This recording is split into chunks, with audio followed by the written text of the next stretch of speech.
Seigneur notre Père, nous voulons te bénir, nous voulons te rendre grâce. Toi qui es notre Dieu, toi qui es notre Sauveur, toi qui renouvelles ton souffle de vie, toi qui nous renouvelles chaque jour ta bonté, toi qui, Seigneur Dieu, nous accorde, Seigneur Dieu, toutes tes faveurs. Je veux encore te remercier pour ce moment, ce privilège, cet instant que tu m'accordes afin que je puisse être encore ton porte-parole, ton messager envers mes frères et sœurs, envers ton peuple. Seigneur, je prie maintenant que mes pensées te soient assujetties, que mes sentiments, que mes émotions, Seigneur Dieu, te soient assujetties, afin que toi seul tu puisses enseigner, afin que toi seul tu puisses parler à ton peuple, Papa.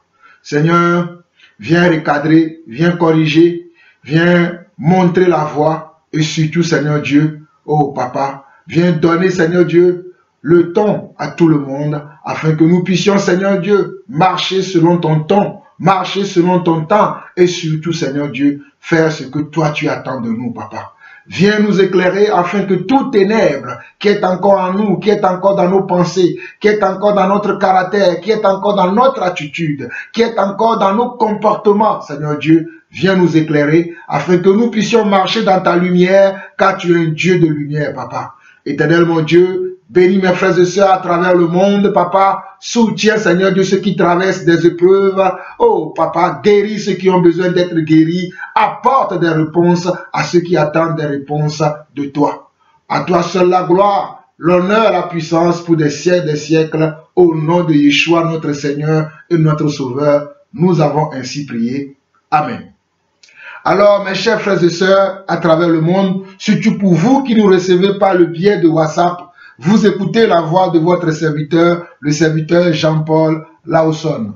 Aujourd'hui, nous allons entamer la 12e partie, et ce qui sera d'ailleurs la fin de cet enseignement sur le discernement des esprits dans l'Église. Aujourd'hui, nous allons entamer la 12e partie. Ça fait un mois que nous sommes sur cet enseignement et aujourd'hui, le Seigneur a mis dans mon cœur de m'arrêter sur cet enseignement dans la 12e partie. Et je m'explique pourquoi 12 parties. Parce que si vous regardez dans Apocalypse, chapitre 22, vous allez voir que la nouvelle Jérusalem que le Seigneur a préparée pour nous porte comment 12 portes. La nouvelle Jérusalem a 12 portes. Et sur les 12 portes, il y a les noms des 12 apôtres.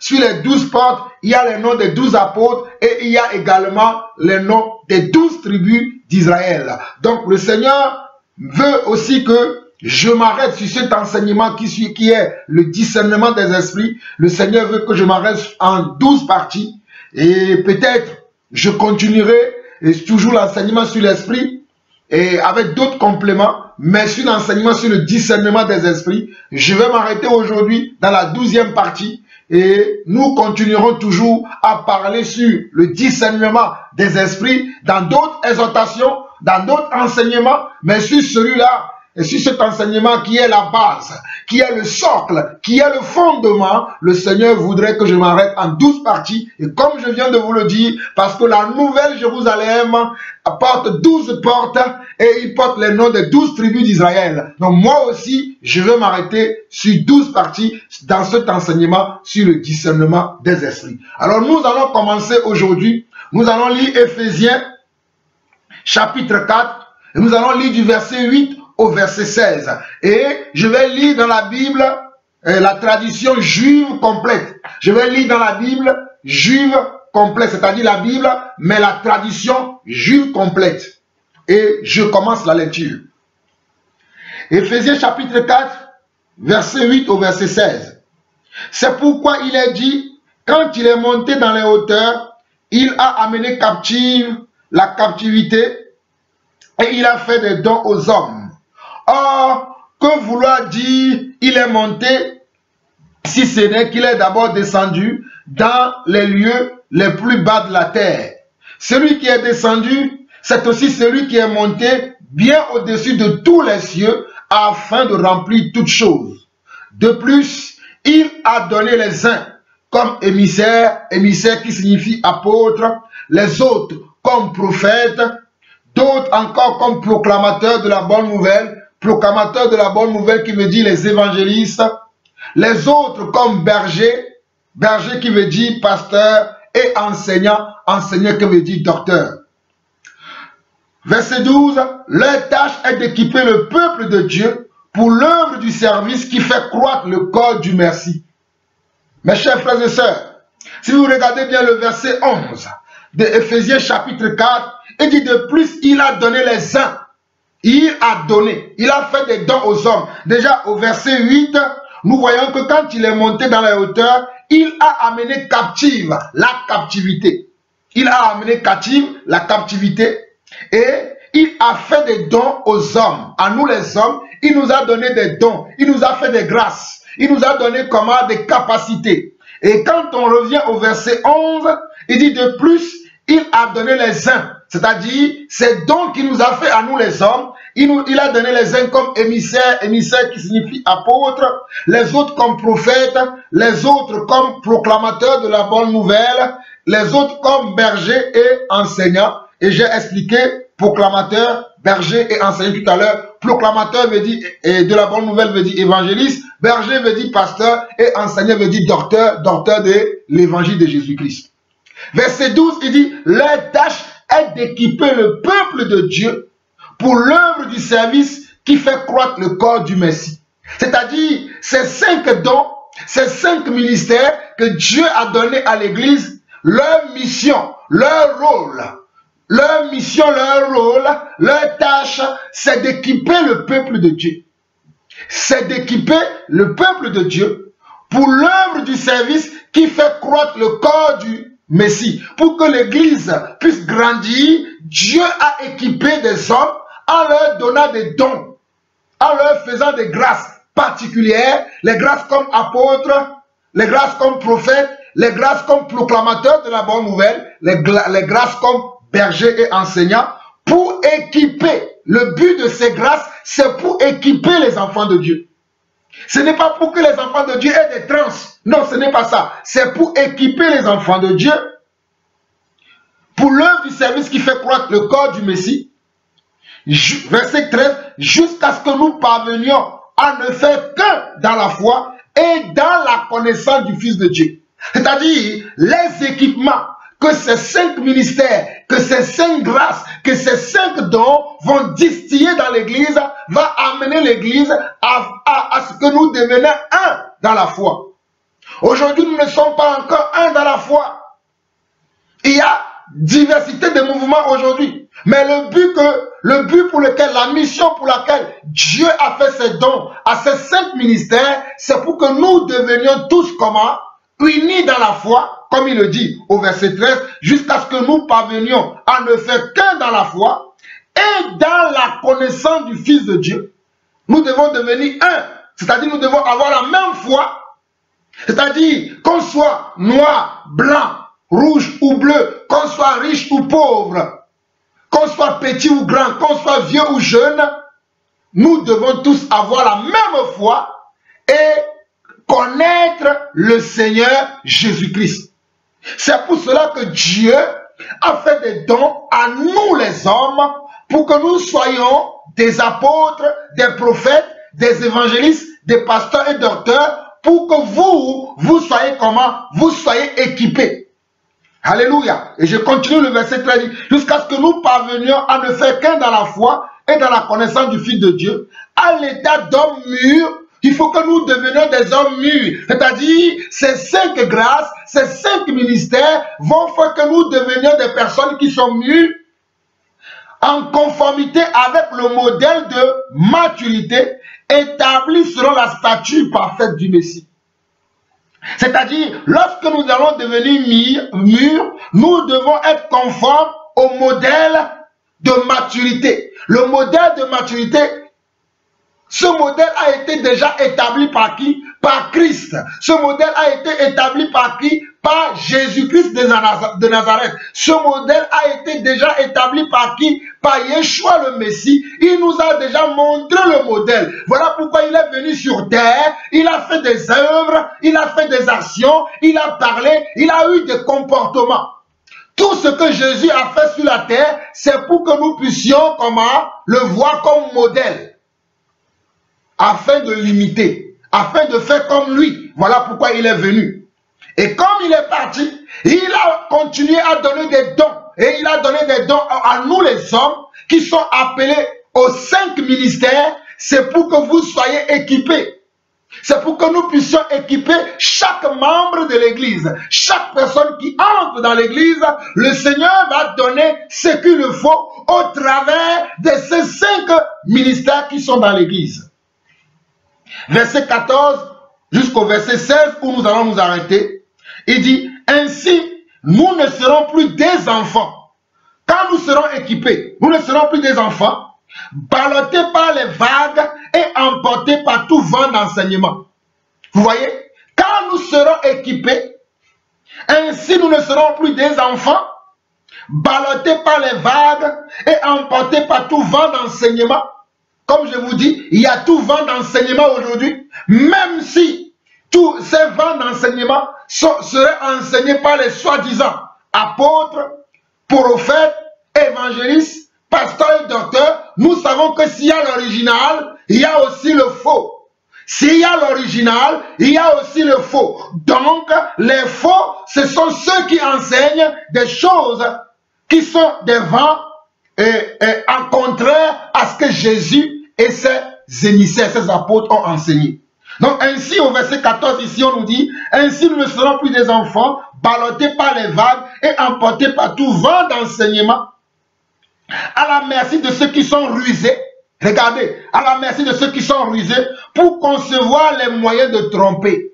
Ce sont des gens qui sont rusés et ils vont concevoir des moyens de tromper les gens. Ce ne sont pas les vrais serviteurs de Dieu. Ce ne sont pas ceux-là que Dieu a mentionnés ici, qui sont ceux que lui-même il a appelés. Il leur a fait des dons pour qu'ils viennent vous enseigner dans la simplicité, sans la mendicité. Ils viennent vous enseigner dans la simplicité et dans l'amour, sans la mendicité. Je continue. Au verset 15. Mais en exprimant la vérité dans l'amour, regardez verset 15, mais en exprimant la vérité dans l'amour, nous grandirons à tous égards dans le Messie qui est la tête. Regardez, verset 15.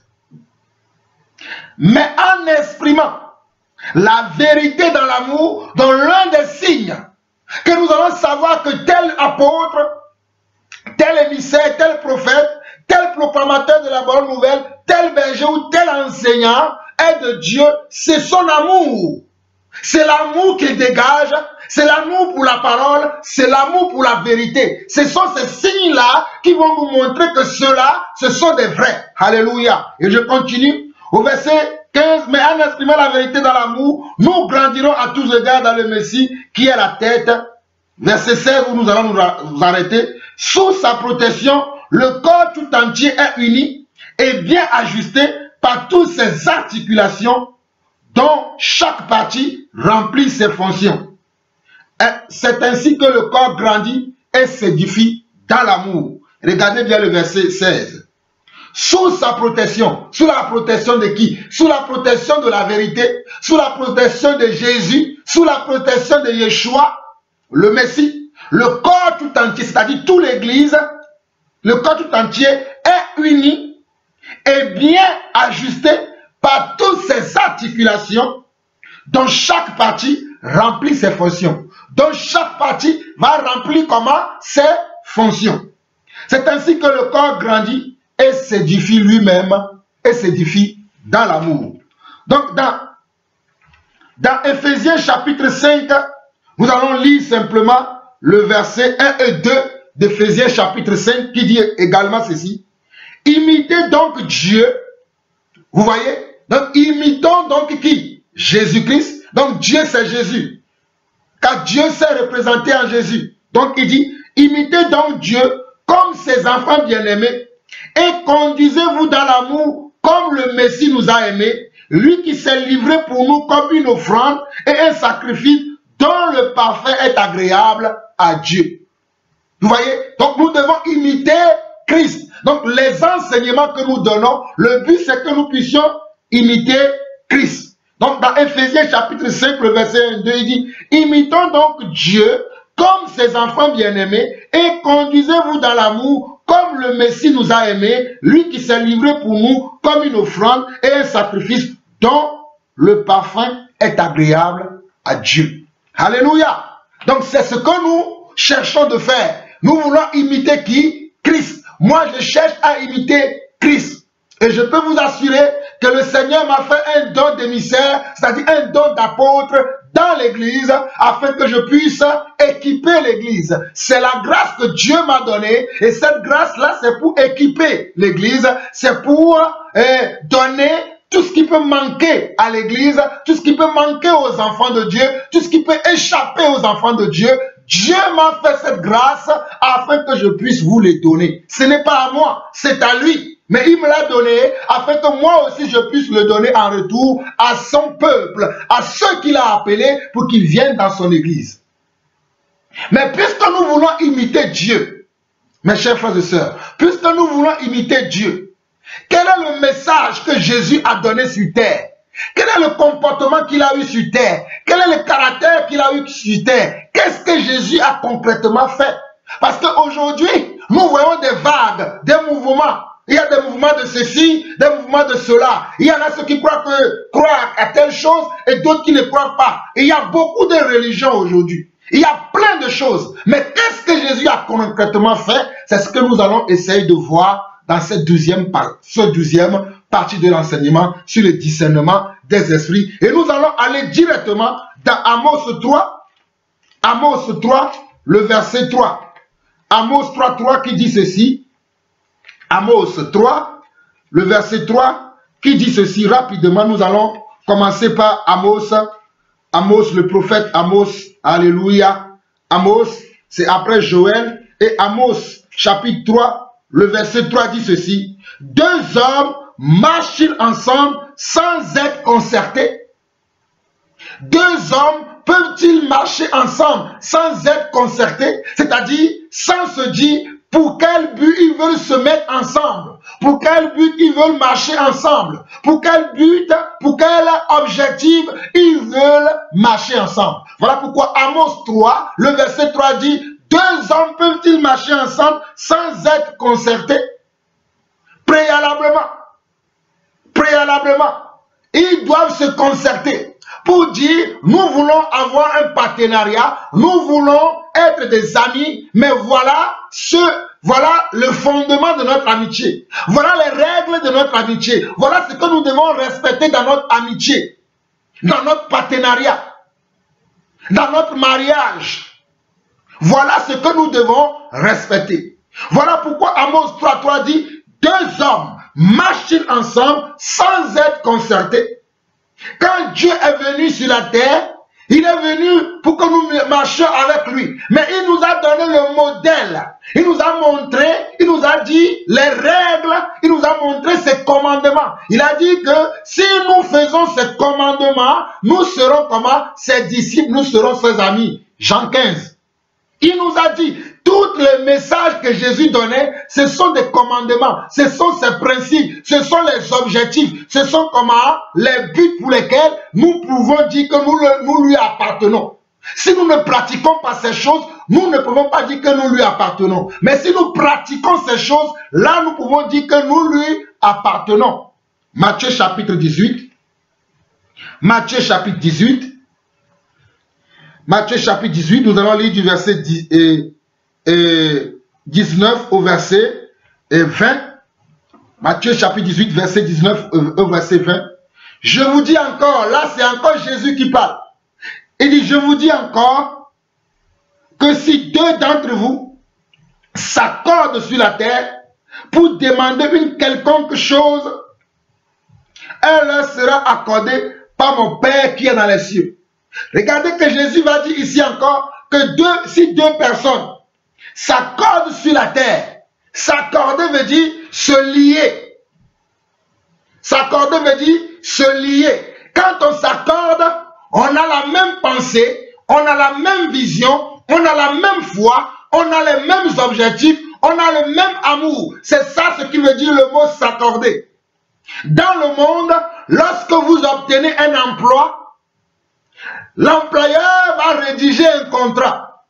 Et dans le contrat, l'employeur va dire comment? il va donner comment? Ses principes. Et il va aussi établir les principes auxquels vous aussi, vous devez comment? Vous devez accepter, vous devez comment? S'accorder, vous devez dire j'accepte cela. Il y a un contrat. Et dans ce contrat, vous allez voir même des fois qu'il y a des clauses dans les contrats. S'il t'arrive ceci, c'est ceci qui va t'arriver. Si t'arrive ceci, c'est ceci qui va t'arriver. Dans le contrat, vous allez voir qu'il y a des clauses. Il y a des clauses dans le contrat. Donc, le Seigneur nous dit également que, je vous dis encore, Matthieu chapitre 18, le verset 19, je vous dis encore que si deux d'entre vous s'accordent sur la terre, s'accorder veut dire avoir les mêmes pensées, avoir la même foi, comprendre la même chose, aller vers la même chose, chercher la même chose. Mais chose que moi je vois aujourd'hui, c'est que ce n'est pas ce que je vois. Matthieu chapitre 18, verset 19. Je vous dis encore, si deux d'entre vous s'accordent sur la terre pour demander une quelconque chose, elle leur sera accordée par mon Père qui est dans les cieux. Verset 20, il dit quoi? Regardez le verset 20. Les gens lisent ce passage, ils oublient le verset 20. Le verset 20 est important. Parce que le verset 19 est lié au verset 20. Voilà la clause qui va faire que le verset 19 va s'accomplir. Voilà la clause, je répète encore, voilà la clause qui va faire que le verset 19 va s'accomplir. Si moi je pense à autre chose, je cherche un partenariat, je m'accorde avec Philippe qui croit aussi à autre chose et que nous nous mettons ensemble, regardez ce que le verset 20 dit. Car là où deux ou trois sont assemblés en mon nom, je suis au milieu d'eux.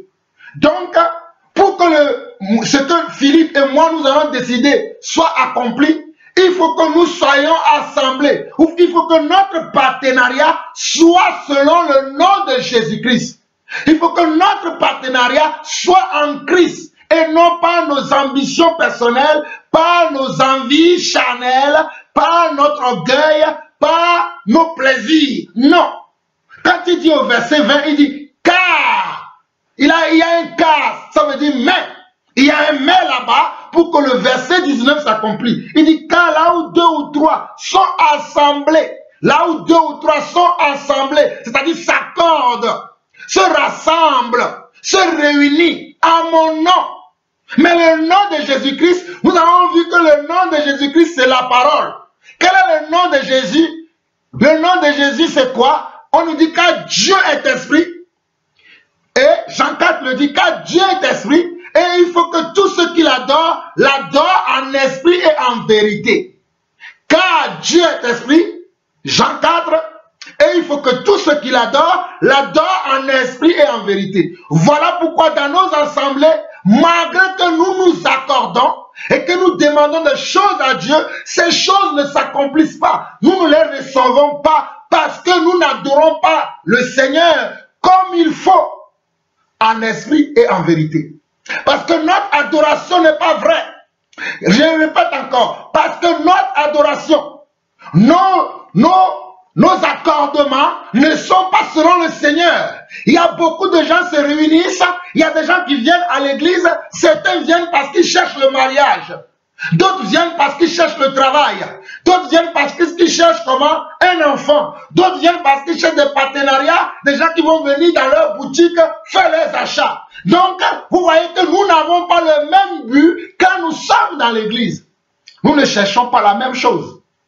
Voilà pourquoi quand nous allons prier, nous allons dire, nous allons prendre ce verset. Il est écrit dans Matthieu chapitre 18, verset 19. Je vous dis encore, si deux d'entre vous s'accordent sur la terre pour demander une quelconque chose, elle sera accordée par mon Père qui est dans les cieux. Seigneur, donne-moi ce travail. Seigneur, donne-moi ceci. Le Seigneur ne le fera pas parce que le verset 20, regardez le verset 20, car là où deux ou trois sont assemblés à mon nom. C'est ça la différence. Là où deux ou trois sont assemblés à mon nom. Est-ce que nous sommes réellement assemblés à mon nom? Quand le Seigneur dit sont assemblés à mon nom, ce n'est pas juste qu'on puisse avoir le nom de Jésus dans la bouche. Ce n'est pas juste dire on l'a demandé dans son nom. Non.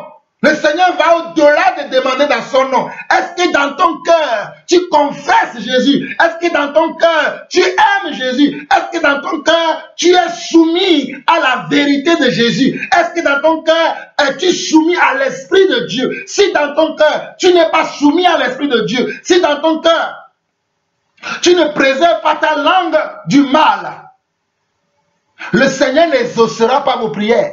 Voilà pourquoi nos prières restent comment? Inexaucées depuis des années.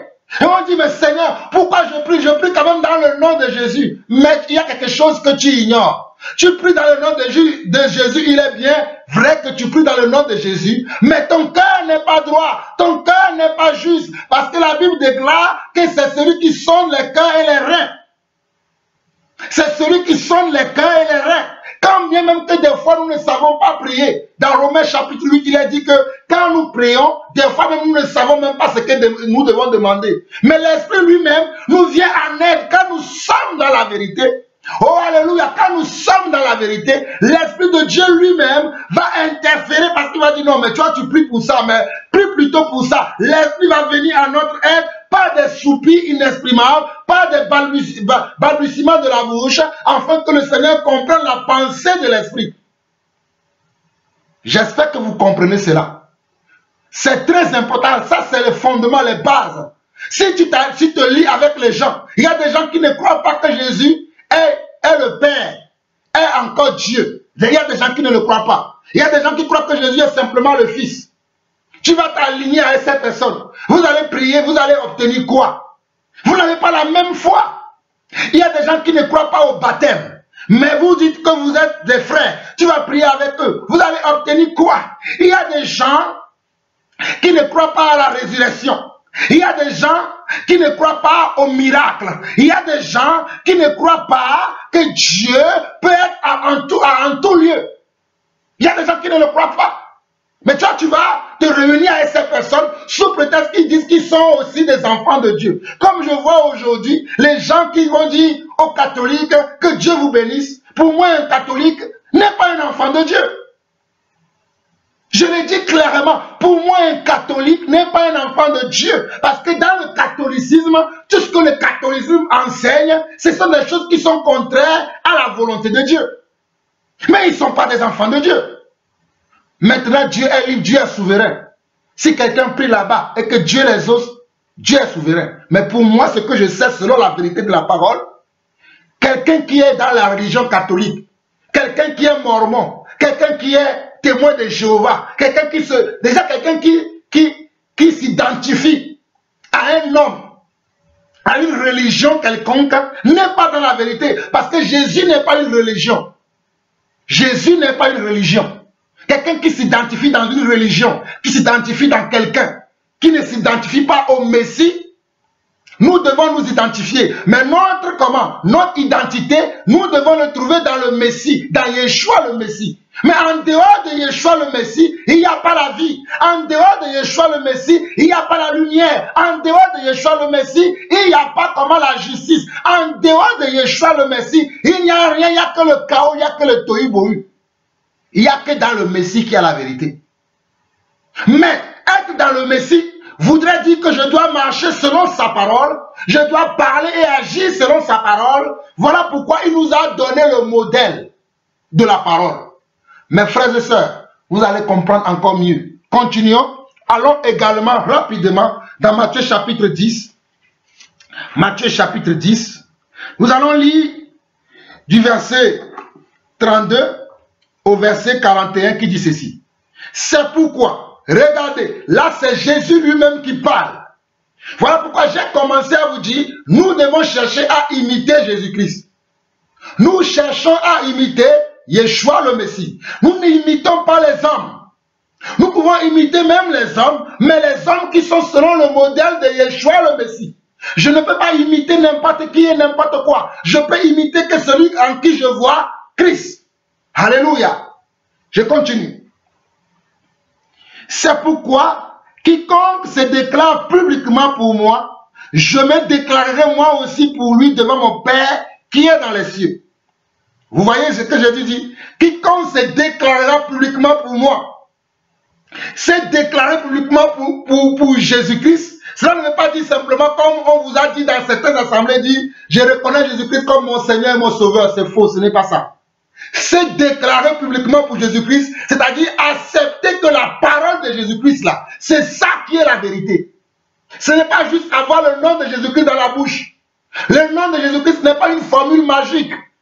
Voilà pourquoi beaucoup de gens se sont trompés. Ou bien se font tromper eux-mêmes. Parce qu'ils pensent que le nom Jésus-Christ, c'est une formule. Donc, dès que je dis Jésus, la porte va s'ouvrir. Dès que je dis Jésus, ceci va se passer. Non.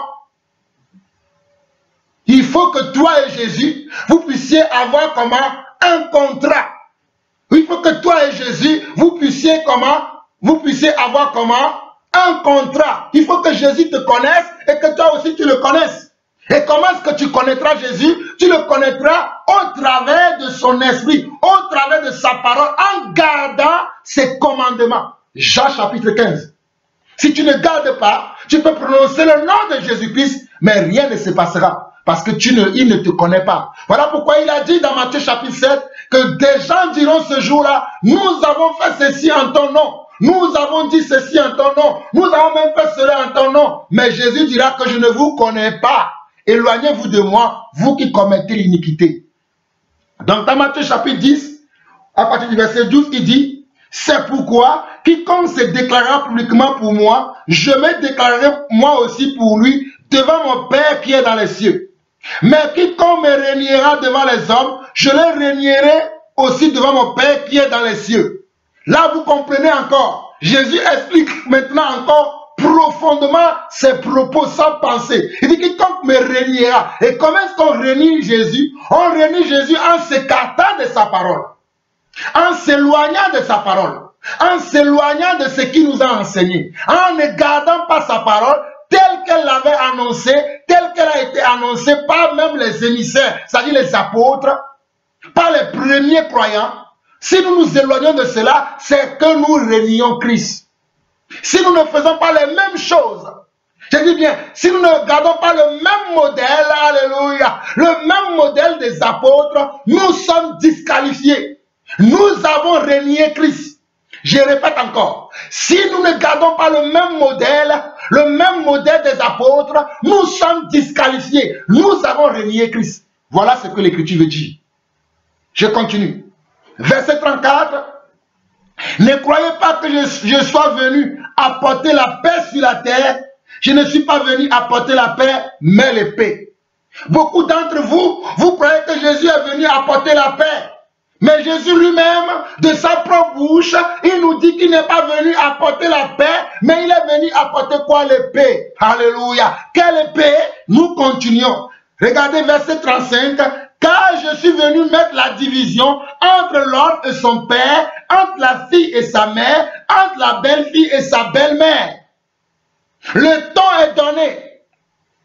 Oh, le coup de départ a été sifflé par le Seigneur en disant que lorsque je suis venu sur la terre, ceux qui vont m'écouter, ceux qui vont m'entendre et vont vouloir m'imiter, il y aura une scission qui va se faire dans leur famille. Il y aura une division qui va se faire. Voilà pourquoi il a dit qu'il n'est pas venu apporter la paix.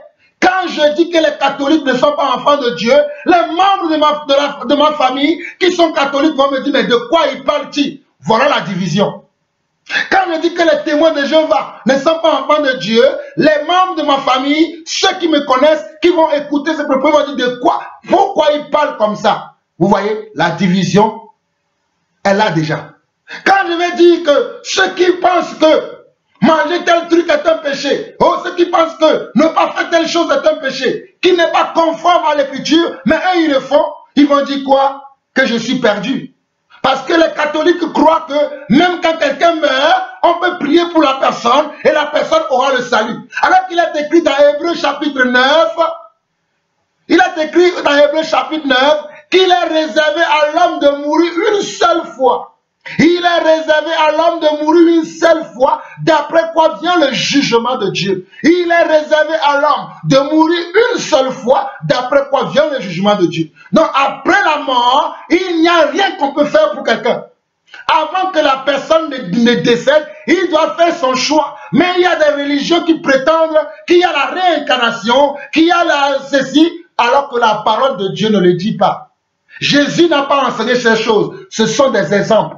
Pour vous dire que Jésus n'est pas venu pour que nous soyons d'accord sur tout. Nous serons en désaccord par rapport à notre confiance que nous mettons en Dieu, par rapport à notre confiance que nous mettons à la parole de Jésus. Nous serons souvent en désaccord avec les hommes. Nous serons souvent en désaccord. Nous ne serons pas tout le temps en accord. Nous serons souvent en désaccord. Armez-vous de cette pensée que vous serez en désaccord avec des frères, avec des sœurs, avec même les membres de vos familles parce que vous avez accepté Jésus. Quand on accepte Jésus, il y a des problèmes qui commencent. Déjà des problèmes en nous-mêmes, parce que Jésus va te dire ne fais plus ceci, ne fais plus cela, ne dis plus ceci, ne marche plus comme ça, ne marche plus ceci. Et en dehors de ça, il y a ceux qui nous entourent, qui vont aussi voir qu'il y a un changement chez moi, qui vont vouloir que je sois comme eux. Mais moi, j'ai reçu maintenant un nouveau royaume, une nouvelle identité en moi.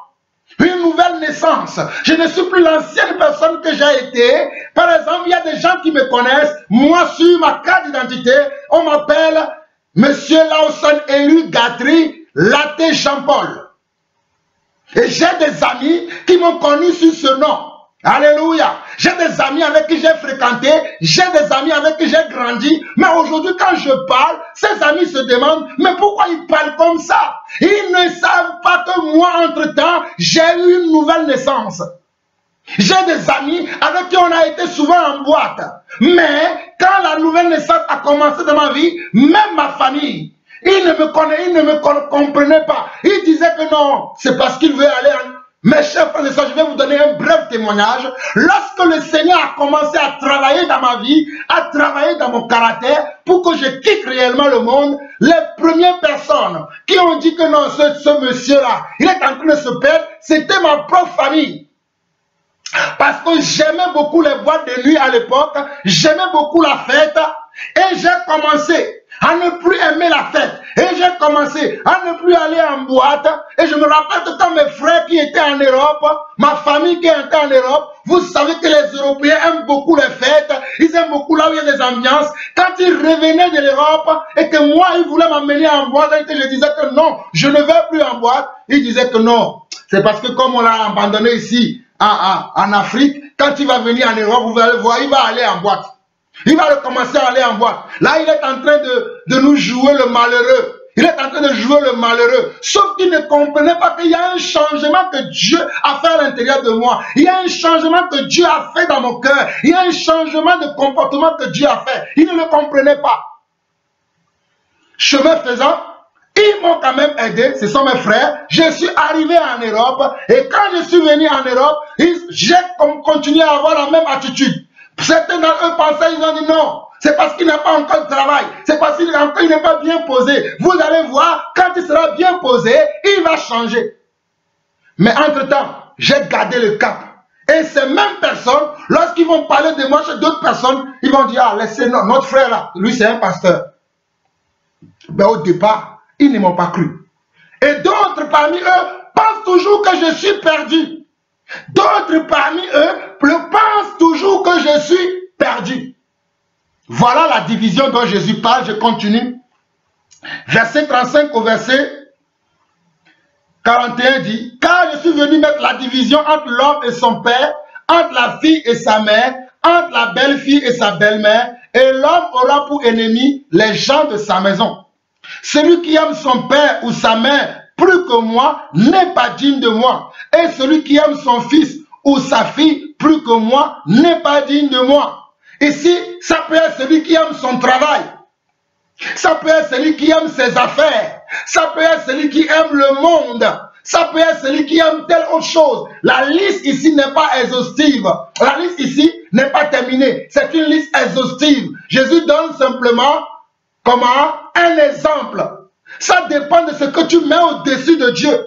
Ça peut être ton conjoint, ça peut être tes enfants, ça peut être ton travail, Ça peut être l'autorité que tu as. Ça peut être comment la gloire que tu as. Ça peut être comment la reconnaissance que les gens font de toi. Si tu mets cela au-dessus de Dieu, tu es disqualifié. Ce n'est pas moi qui le dis, puisqu'il dit, n'est pas digne de moi. Je relis encore.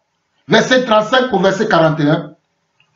Car je suis venu mettre la division entre l'homme et son père, entre la fille et sa mère. Regardez, entre l'homme et son père. Même ton propre père ne te connaîtra pas.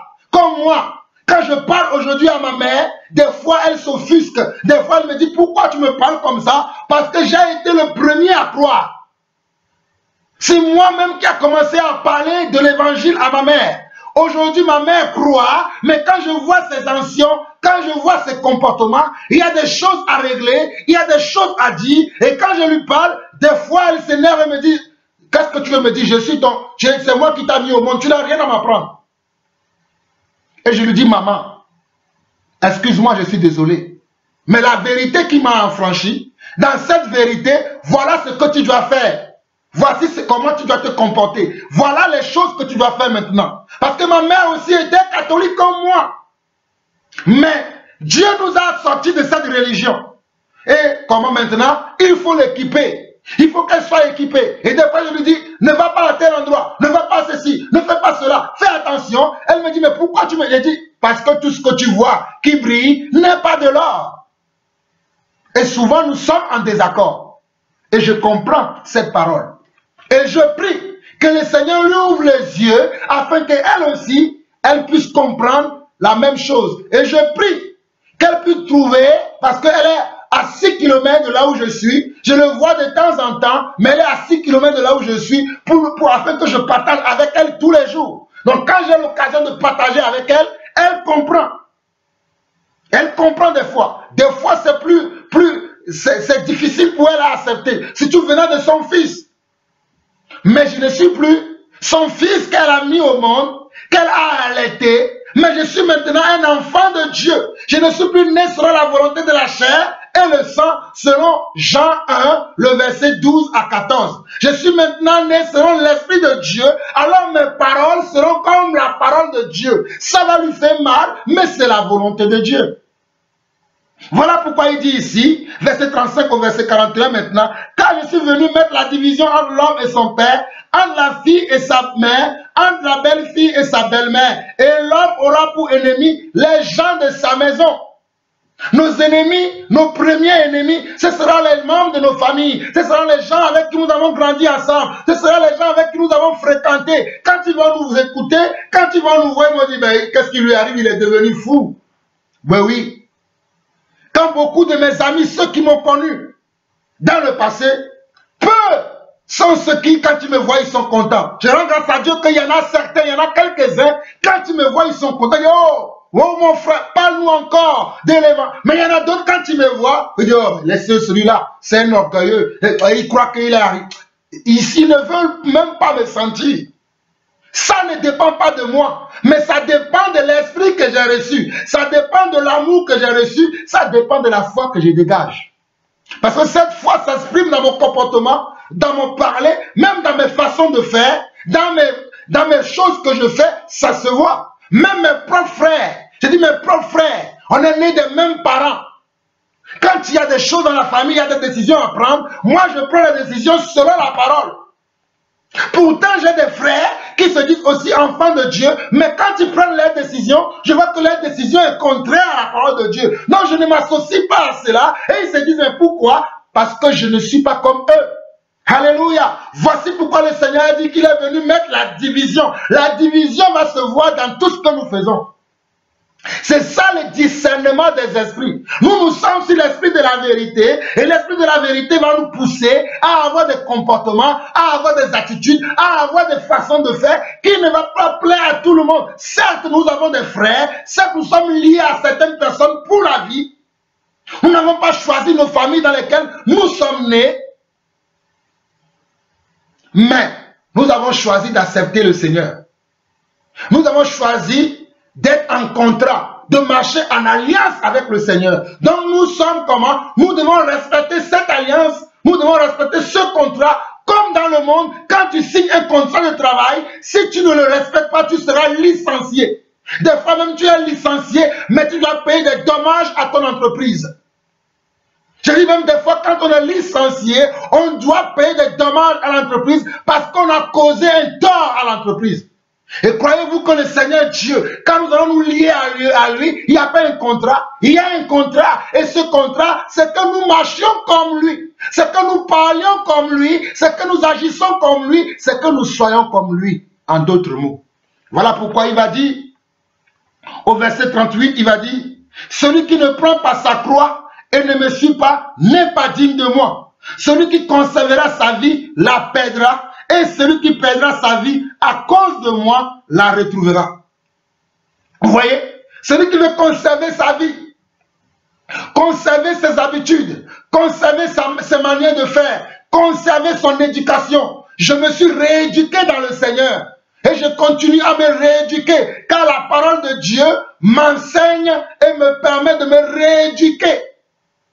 Il y a des choses que j'ai même appris dans le monde, quand j'étudiais, mais quand je viens à la parole de Dieu, je n'applique pas ces choses. Ça, ce sont des choses qui concernent le monde, mais il y a des choses qui concernent la parole. Voilà mourir à soi-même. Je vais mourir comment à mes envies. Je vais mourir comment à mon éducation. Je vais mourir comment au lien de parenté que j'ai avec ma famille et avec le monde.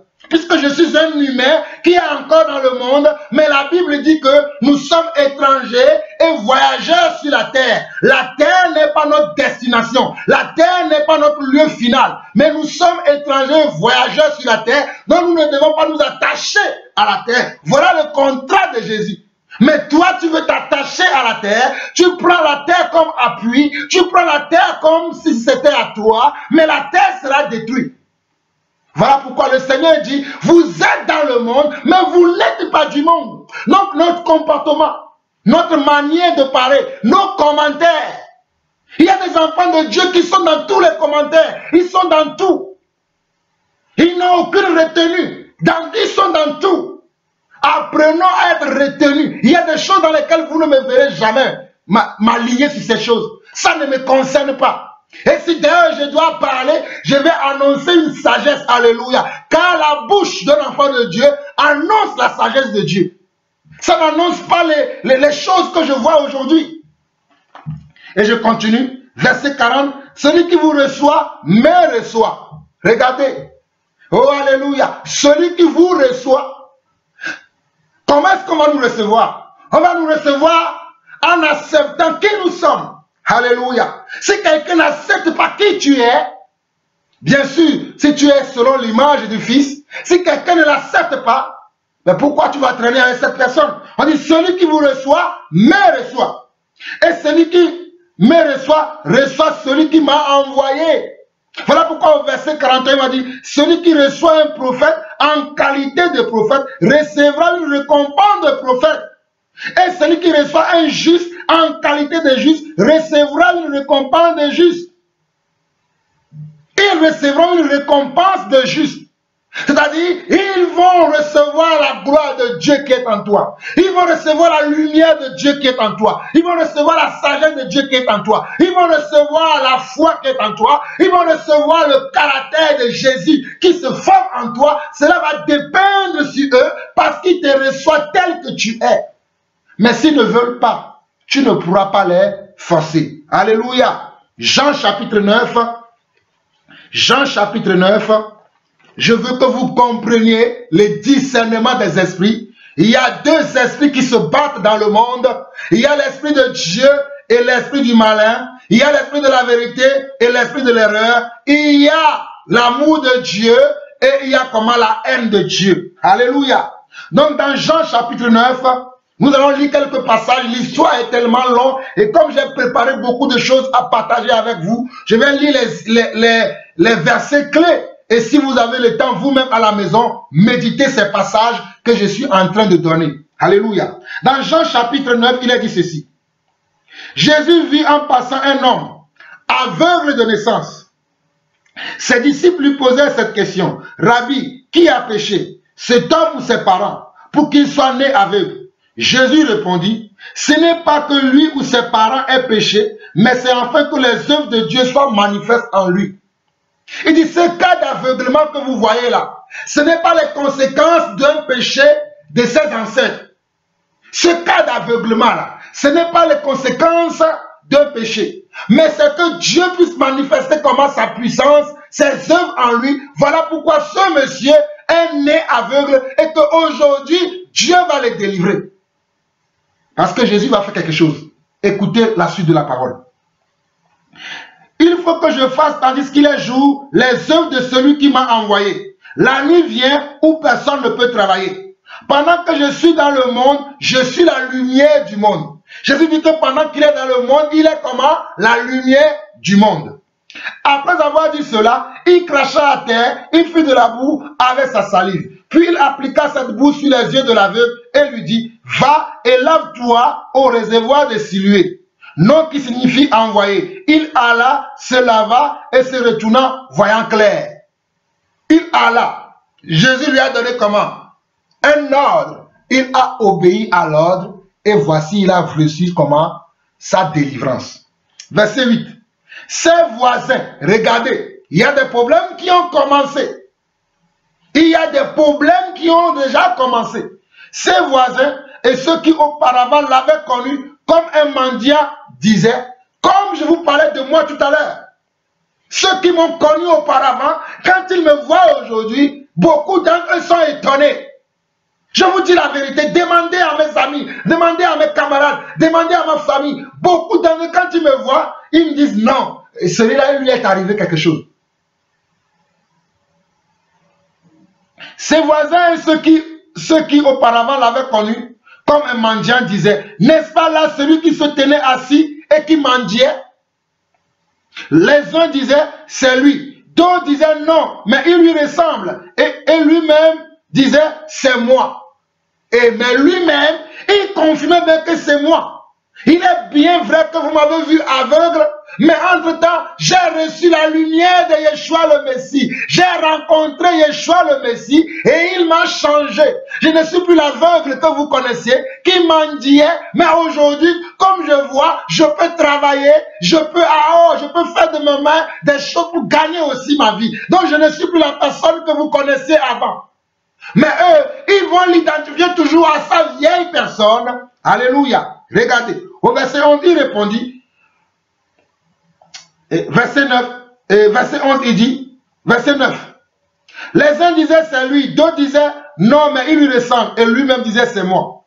Verset 10, il lui dit donc, comment tes yeux ont-ils été ouverts? Comment tes yeux ont-ils été ouverts? Il y a des gens qui posent des questions, mais quand vous allez leur donner la réponse ne va pas leur plaire. Je répète encore. Il y a des gens qui vont vous poser des questions. Mais lorsque vous allez leur répondre, ils ne vont pas aimer votre réponse. Je répète encore. Il y a des gens, que ce soit les gens de vos familles, que ce soit les gens même en Christ, ils vont vous poser des questions, mais lorsque vous allez leur répondre, votre réponse ne leur plaira pas.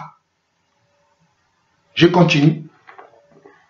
Il répondit, l'homme qu'on appelle Jésus a fait de la boue, a ouvert mes yeux et m'a dit, va au réservoir de Siloé et lave-toi. J'y suis allé, je me suis lavé et j'ai pu voir. Il lui dit, où est cet homme? Il répondit, je ne sais. Il menait vers les pharisiens celui qui avait été aveugle. Il amène vers comment? Vers les pharisiens, vers ceux qui sont les ennemis de Yeshua le Messie. Ceux qui sont les ennemis de Yeshua le Messie, ils amènent l'aveugle vers les pharisiens. Et regardez ce qui va se passer. Or, c'était un jour de sabbat que Jésus avait fait de la boue et lui avait ouvert les yeux. De nouveau, les pharisiens lui demandaient comment il avait pu voir. Il leur dit, il a appliqué de la boue sur mes yeux, je me suis lavé et je vois. Verset 16. Sur quoi quelques-uns des pharisiens disent, cet homme ne vient pas de Dieu. Regardez, regardez, regardez. Sur quoi quelques-uns des pharisiens, ce n'est pas tous les pharisiens, quelques-uns, alléluia, ce qui signifie qu'il y en avait certains qui sont pour ce qui se passe et d'autres qui ne sont pas pour, ils sont contre. L'évangile aura toujours les gens qui sont pour Et les gens qui sont contre, alléluia, la parole de la vérité que nous prêchons, il y aura toujours les gens qui sont pour, il y aura toujours les gens qui sont contre. Sur quoi quelques-uns des pharisiens disent, cet homme ne vient pas de Dieu, car il n'observe pas le sabbat. D'autres disent, comment un homme pécheur peut-il faire de tels miracles? Regardez, d'autres ont cousu un habit directement, que c'était un homme pécheur. Mais vous et moi, nous savons que Jésus n'a jamais péché. Et d'ailleurs, dans 1 Pierre chapitre 1,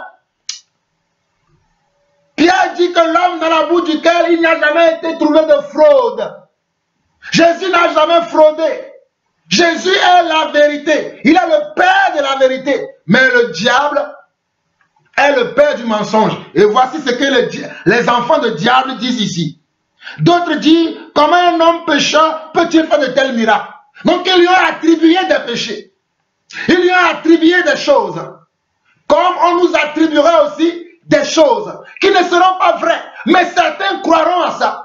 Et d'autres ne croiront pas. D'autres diront, tel que je le vois parler, tel que je le connais, tel que je vois ses enseignements, son comportement, il ne peut être vrai cet homme.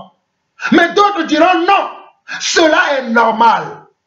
Matthieu chapitre 10, le disciple n'est pas plus grand que le maître. Tel ils ont traité le maître, tel ils traiteront aussi le disciple. Je continue. Et il lui division parmi eux. Regardez verset 17. Et il lui division parmi eux. Il dit encore à l'aveugle, toi, que dis-tu de lui? Toi, que dis-tu de lui? Sur ce qui t'a ouvert les yeux. Il répondit, c'est un prophète. Il demande à l'aveugle, toi, que dis-tu de lui? Est-ce que tu crois aussi comme nous qu'il est pécheur? L'aveugle a refusé. Il a dit non, moi je crois qu'il est un prophète. Un prophète veut dire un envoyé de Dieu. Mais voici ce que les sacrificateurs ne voulaient pas entendre. Ils ne voulaient pas entendre que Yeshua le Messie est un envoyé de Dieu. Ils ne voulaient pas accepter, alléluia, que Yeshua le Messie est un envoyé de Dieu. Pourtant, leurs frères, la loi auquel ils disent croire, Moïse leur avait dit cela, leur avait annoncé cela, que Dieu suscitera parmi vous un prophète et vous l'écouterez. Et c'était de Jésus que Moïse leur parlait. Mais quand Jésus est arrivé, ils refusent de l'accepter. Moïse a pris soin de parler que Dieu suscitera parmi vous là un prophète comme moi. Et c'est lui que vous devez écouter. Mais les pharisiens ne voulaient pas. Pas eux tous. Quelques-uns d'entre eux ne voulaient pas. Je continue. Verset 18. Les Juifs ne crurent point qu'il avait été aveugle et qu'il avait pu voir jusqu'à ce qu'il fait. C'est ce qu'il a fait venir ses parents. Ils ne voulaient pas croire. Ils ont fait venir maintenant ses parents. Et il les interrogeait, disant, est-ce votre fils que vous dites être né aveugle? Comment donc voit-il maintenant? Oh, ce que l'intéressé même a dit ne les a pas convaincus parce qu'ils refusaient cette réponse-là. Ce n'est pas qu'ils savaient que c'est vrai, mais ils ne veulent pas l'admettre que cet homme-là a été touché par le Messie, a été guéri par le Messie, a été délivré par le Messie. Ils ne voulaient pas accepter ça. Comme des gens de vos familles n'accepteront pas que vous êtes devenu une nouvelle personne.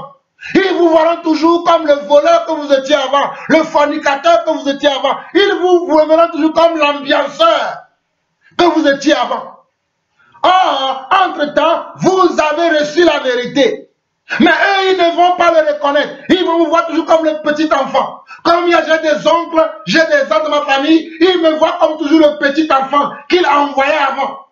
Oui, je suis encore petit, mais maintenant, j'ai Dieu. Maintenant, j'ai Dieu, alléluia. Et Dieu me parle, et Dieu me conduit. Voilà pourquoi même pour ma propre mère, c'est difficile parfois. Alléluia. Et je me souviens qu'un jour, le Seigneur Yeshua le Messie, étant même Dieu un jour, prêchait un jour. Et on lui a dit, ta mère et tes frères te cherchent. Qu'est-ce que Jésus a dit à ce jour-là? Il a dit, mes frères, ma mère, ce sont ceux qui écoutent la parole. Alléluia. Il a dit, ma mère et mes frères, ce sont ceux qui écoutent ce que je dis. Donc, Dieu va nous donner des nouveaux frères et des nouvelles sœurs dans le Seigneur si nos familles ne veulent pas de nous. Ne vous inquiétez pas. C'est ça la vérité. Je continue. Verset 20. Ses parents répondirent, Nous savons que c'est notre fils et qu'il est né aveugle. Alléluia. Les parents confirment que nous savons que c'est notre fils. Mais c'est nous qui l'avons mis au monde. Il est né aveugle. Mais comment il voit maintenant ou qui lui a ouvert les yeux? Ça, c'est ce que nous ne savons pas. Interrogez-le lui-même. Il a de l'âge. Il parlera de ce qui le concerne. Et vous verrez, il y aura des gens qui ne vont vouloir jamais se mouiller. Les parents la savaient eux-mêmes que c'est Jésus qui avait guéri leurs enfants, que c'est Jésus qui avait délivré leurs enfants. Mais ils ont dit interrogez-le lui-même, parce qu'ils ont peur de montrer leur position pour le Messie. Alléluia. Ils ont peur de montrer leur position. Ils ont dit interrogez-le lui-même. Mais quand vous regardez le verset 22, le verset 22 dit, ses parents disent cela parce qu'ils craignaient les Juifs, car les Juifs avaient déjà convenu que si quelqu'un reconnaissait Jésus pour le Christ, il serait exclu de la synagogue. Il serait comment? Exclu de la synagogue. Et comme ses parents étaient accrochés à la synagogue, oh Rabosa, Itamo Rabo Karabahamasaya, Merebo Robo Shima Karamahambe, Imasama Robo Shereba. On doit s'accrocher à la vérité, on doit s'accrocher au Seigneur, on ne doit pas s'accrocher aux choses qui sont sur la terre. Il s'accroche à une synagogue, aux places qu'ils ont dans les synagogues, au rôle, aux fonctions qu'ils ont dans les synagogues, au lieu de s'attacher, alléluia, à Yeshua le Messie, ils ont peur de reconnaître, oh alléluia, ils ont dit demander à notre fils. Nous n'allons pas répondre à sa place pour que vous nous chassez de la synagogue. Mes frères, moi j'ai été chassé des synagogues, alléluia. Mais je bénis le Seigneur qu'on m'a chassé des synagogues, car ma place n'est pas dans les synagogues, ma place est là pour ouvrir les yeux des aveugles, pour montrer le chemin à tout le monde. Mais si on m'enferme dans une synagogue, je ne pourrai pas faire ce travail. Voilà pourquoi Dieu m'a dit, quitte les synagogues, va dans les rues, va dans les maisons, prêche sur tous les toits ce que je te souffle à l'oreille. Mes chers frères et sœurs, je vous donne encore un témoignage. Lorsque j'avais quitté l'assemblée dans laquelle j'ai passé la plupart du temps de ma formation, lorsque j'ai quitté cette assemblée, il y avait un responsable de cette assemblée qui m'avait appelé, qui m'a dit, mon frère, tu sais, il y a un poste qui est préparé pour toi. Un poste, parce que dans cette organisation, il y a quelque chose qu'on appelle un leader. Un leader, c'est quelqu'un qui va aller dans les groupes de maisons, qui va aller dans les maisons et enseigner la parole de Dieu.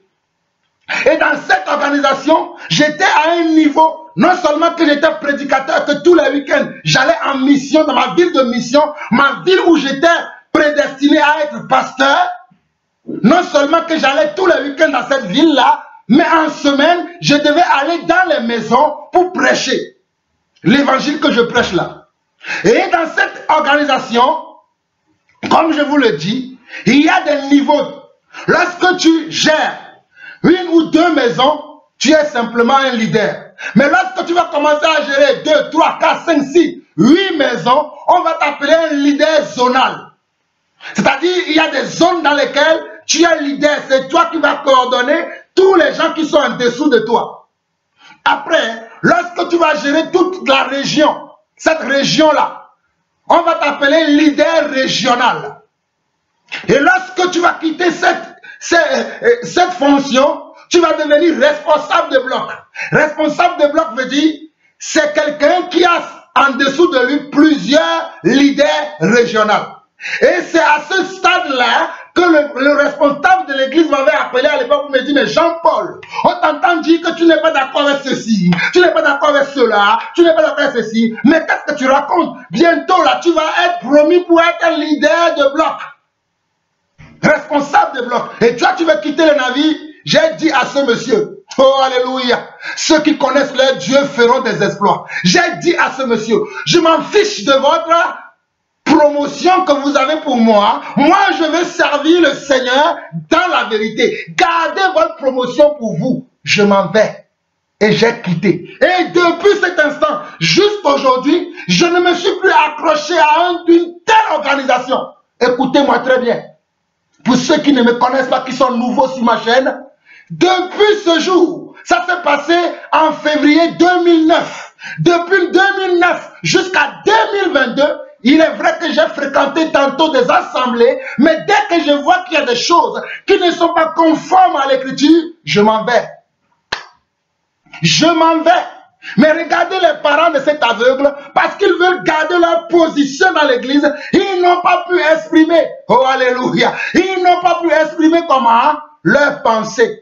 Voilà ce que je vous disais, que les gens pensent que la prison, c'est être enfermé. Mais tu peux être bien et bien dans un endroit, mais être emprisonné. Comment je peux être dans un endroit, mais je ne peux pas dire ce que je pense? Comment je peux être dans un endroit, mais je n'aurai pas le droit de dire ce que je pense? Si je suis dans un endroit et que je n'ai pas le droit de dire ce que je pense, et de surcroît qui est la vérité, ma place n'est plus là-bas. Voilà pourquoi il est écrit dans 2 Corinthiens chapitre 6, que sortez du milieu d'eux. Mon peuple, sortez du milieu d'eux. Quel est le rapport y a-t-il entre la vérité et le mensonge? Mon peuple, sortez du milieu d'eux. Mais les gens ne veulent plus sortir. Ils veulent s'accrocher à ces choses. Je ne comprends pas pourquoi les gens veulent s'accrocher à des choses qui sont terrestres, qui n'ont rien à voir avec la vie à venir, qui n'ont rien à voir avec les promesses de Dieu. Mais parce qu'on aime les titres, on aime les grâces, on aime l'adoration des hommes, on veut s'accrocher à ces choses. Oh! Mes frères et sœurs, Jean-Paul Lawson s'accroche à Yeshua le Messie. Je ne m'accroche pas à ces choses qui sont sur la terre. Vous allez me dire, mais tu as une voiture, tu as une maison. Mais je ne m'accroche pas à la voiture. Si la voiture me laisse demain, mais tant mieux, je continuerai mon chemin. Je ne vais pas dire, oh la belle voiture, j'aimais tellement cette voiture, mais elle ne marche plus, ma vie est fichue. Non, je continuerai. Je continuerai la route. Voilà pourquoi je n'aime pas les gens qui aiment les synagogues.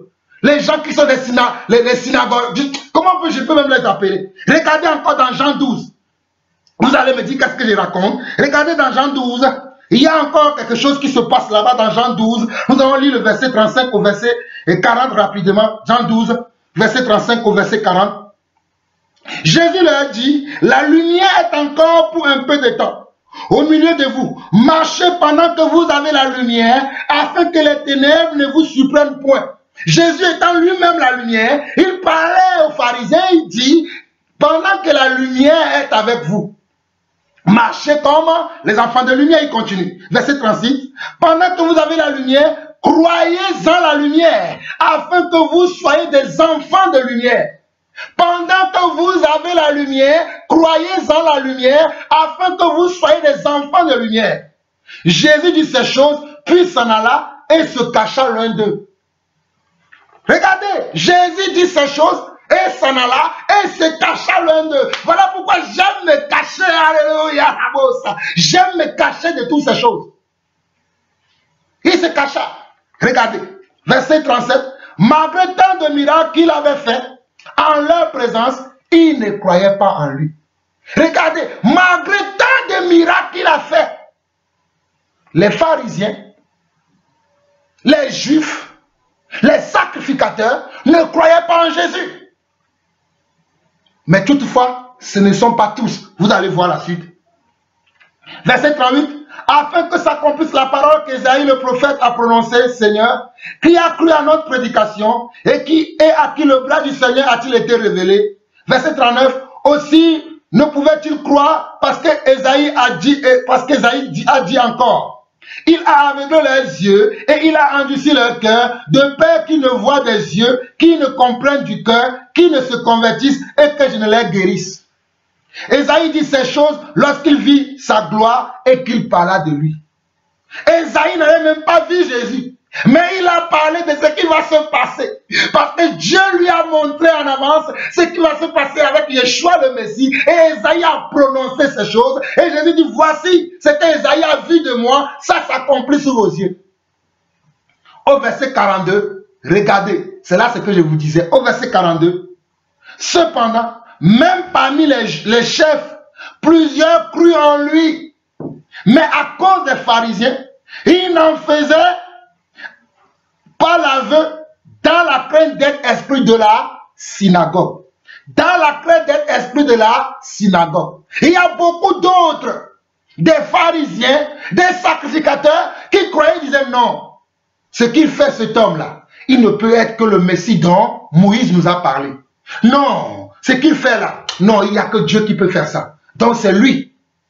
Il croyait en lui. Mais il ne faisait pas l'aveu publiquement. Oh, alléluia. Voilà pourquoi j'ai commencé par Matthieu chapitre 10 pour vous dire que celui qui se déclare publiquement, alléluia, moi aussi je vais déclarer publiquement pour lui devant mon Père. Mais il ne faisait pas l'aveu parce qu'il ne voulait pas être exclu de la synagogue. Ils ne voulaient pas être exclus de la synagogue. Ils sont attachés à la synagogue. Oh, alléluia, regardez. Ils sont attachés à la synagogue. Aujourd'hui, ils ne faisaient pas l'aveu. Ils sont attachés au titre aujourd'hui. Ils sont attachés comment? Aux responsabilités qu'ils ont dans les églises mortes, qui ne sont même pas des églises. Ils sont attachés à ces choses. Mais quand nous prêchons la vérité, quand nous disons ce qui est juste, on va nous traiter de jaloux, on va nous traiter de gens mais la vérité, c'est nous qui l'avons. Regardez, Dieu m'a appelé à être émissaire de Jésus-Christ. Je ne me suis pas appelé moi-même. Ce que j'enseigne là, ce n'est pas un homme qui me l'a enseigné, c'est Jésus qui m'a enseigné. Je ne vous mens pas. Verset 43. Car ils aimaient la gloire. Regardez, verset 43. De Jean chapitre 12, car ils aimaient la gloire des hommes plus que la gloire de Dieu. Ah, Jésus s'était écrié, celui qui croit en moi, croit non pas en moi, mais à celui qui m'a envoyé. Donc si tu ne crois pas en Jésus, tu ne crois même pas à celui qui l'a envoyé. Voilà pourquoi je vous ai dit, il y a des gens qui veulent s'assembler et même prier. Mais certains d'entre eux croient que Jésus est Père, d'autres croient qu'il n'est pas Père, d'autres croient qu'il est envoyé de Dieu, d'autres croient qu'il... Comment on peut prier avec les gens comme ça? On ne peut pas. On n'est pas des frères. Verset 45. Celui qui me voit, voit celui qui m'a envoyé. Je suis venu comme une lumière dans le monde. Oh, alléluia. Je suis venu comme une lumière dans le monde, afin que quiconque croit en moi ne demeure pas dans les ténèbres. Si quelqu'un entend mes paroles et ne les garde point, ce n'est pas moi qui le juge, car je suis venu non pour juger le monde, mais pour sauver le monde. Celui qui me rejette et qui ne reçoit pas mes paroles a son juge la parole que j'ai annoncée. C'est elle qui les jugera au dernier jour. Car je n'ai point parlé de moi-même, mais le Père qui m'a envoyé m'a prescrit lui-même ce que je dois dire et annoncer. Et je sais que son commandement est la vie éternelle. Regardez, je sais que son commandement, tout ce que je dis là, c'est pour que vous ayez la vie éternelle. Ce n'est pas que vous accrochez aux choses qui sont sur la terre. Vous célébrez tellement la gloire des hommes. Vous avez tellement qu'on vous applaudisse. Vous avez tellement qu'on vous dise, entre monsieur le ministre, entre monsieur l'apôtre, entre le... je n'aime pas ces choses.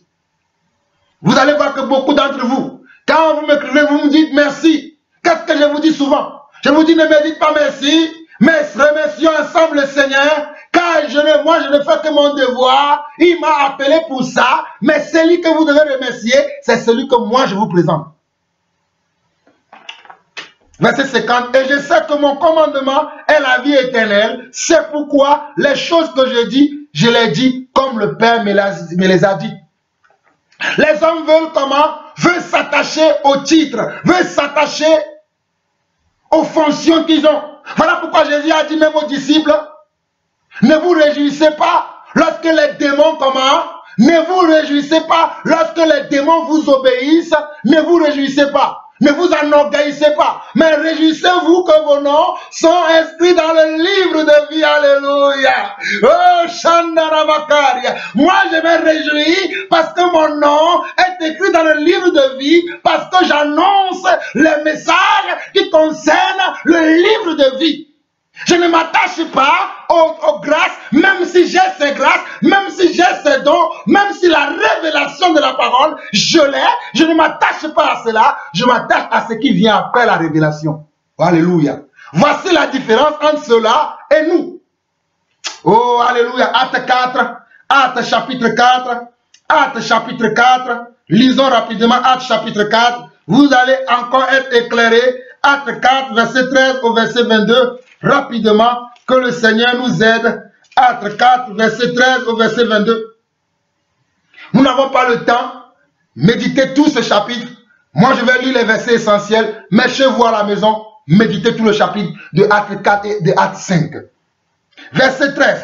Lorsqu'il vit l'assurance de Pierre et de Jean, il fut étonné sachant que c'étaient des hommes du peuple sans instruction et il les reconnut pour avoir été avec le Messie. Il est reconnu pour avoir été avec qui? Avec le Messie.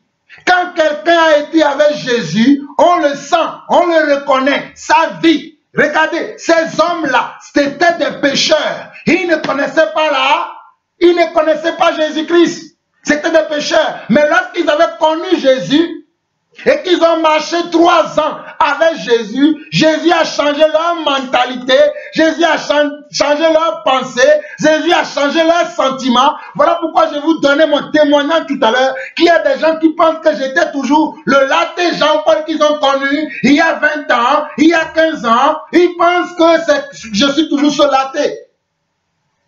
Parce que mon nom d'origine, c'est Laté Jean-Paul. Parce qu'un premier garçon, selon les origines de mon pays, s'appelle Laté. Donc on m'appelle Laté Jean-Paul. Donc les gens pensent que je suis toujours le Laté qu'ils ont connu, mais je suis un nouveau Laté en Christ. Alléluia. Je continue.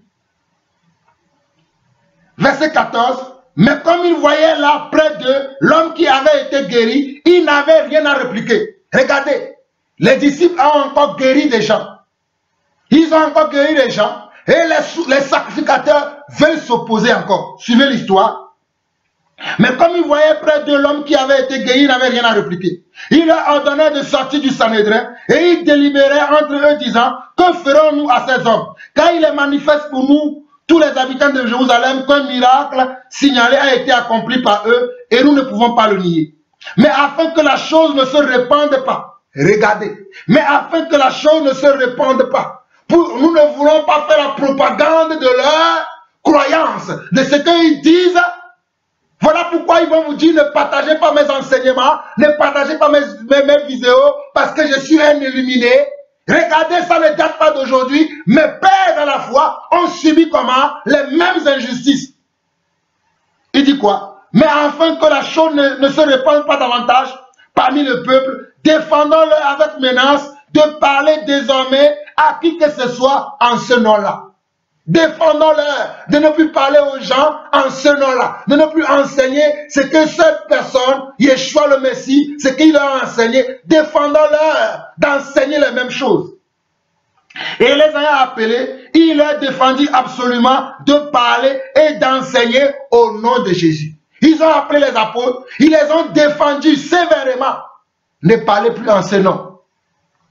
Mais regardez le verset 19 au verset 22. Regardez le verset 19 au verset 22. Pierre et Jean leur répondit, jugez s'il est juste devant Dieu de vous obéir plutôt qu'à Dieu. Jugez en vous-même devant Dieu s'il est possible de vous obéir à vous que d'obéir à Dieu. Au verset 24, au verset 22, Actes chapitre 4, car nous ne pouvons pas ne pas parler de ce que nous avons vu et entendu. Vous comprenez maintenant l'amour que j'ai pour partager la vérité. Car nous ne pouvons pas ne pas parler de ce que nous avons entendu et avons vu. Car nous ne pouvons pas, quand bien même que je voudrais le faire, je ne peux pas. Parce que c'est attaché à moi.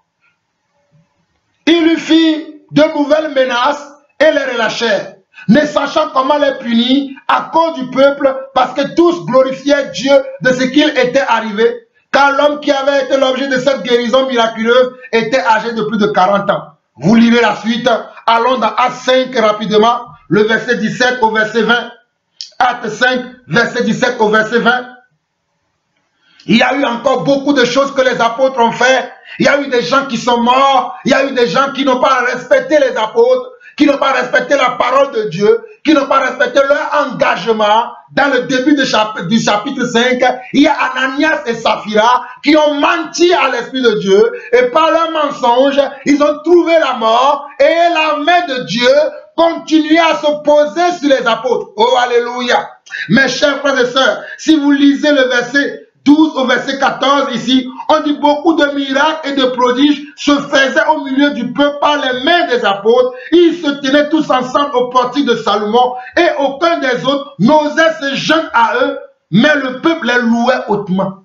Regardez ce qui se passait avec les apôtres. Les autres ne pouvaient pas se joindre à eux parce qu'il y avait une manifestation tellement grande de la puissance de Dieu, de la parole de vérité qui se manifestait au milieu d'eux, que même les autres ne pouvaient pas se joindre à eux. La différence s'est faite tout de suite. La différence s'est faite. Au verset 14, le nombre de ceux qui croyaient au Seigneur, hommes et femmes, augmentait de plus en plus. Augmentait de plus en plus. Et au verset 17, regardez. Cependant, le souverain sacrificateur et tous ceux qui étaient avec lui, savoir le parti des Sadducéens, se levaient remplis de jalousie. Regardez, il est écrit que, cependant, le souverain sacrificateur, c'est-à-dire celui qui est censé montrer la voie aux frères, il est souverain sacrificateur, il est censé montrer le chemin. On nous dit cependant, le souverain sacrificateur et ceux qui étaient avec lui, savoir le parti des Sadducéens, voici ceux qui ont crucifié le Seigneur. Les souverains sacrificateurs et les Sadducéens se levaient remplis de jalousie. Les Sadducéens, ce sont les gens qui ne croient même pas à la résurrection de Jésus, à la résurrection des morts. Ils ne croient pas à la résurrection, ces gens-là. Mais ils se disent enfants de Dieu. Vous vous joignez à des gens comme ça aussi aujourd'hui, qui ne croient même pas à la résurrection des morts, qui ne croient pas au baptême, qui ne croient pas que le Messie c'est Dieu. Mais vous marchez avec ces gens. À quel Dieu vous croyez? Verset 18. Mit la main sur les apôtres et les jetait dans la prison publique. Mais un ange du Seigneur, ayant ouvert pendant la nuit les portes de la prison, les fit sortir et leur dit: allez, tenez-vous dans le temple et annoncez au peuple toutes les paroles de cette vie. Alléluia. Allez, tenez-vous dans le temple et annoncez. Les gens ne veulent pas qu'on annonce aujourd'hui. Mais la Bible me dit, allez, tenez-vous dans le temple et annoncez au peuple toutes les paroles de cette vie. Voilà pourquoi je me tiens tous les jours dans le temple, c'est-à-dire le temple de ma chair. Ce n'est plus maintenant dans les temples faits des mains des hommes, mais c'est dans notre corps que nous devons manifester. Alléluia.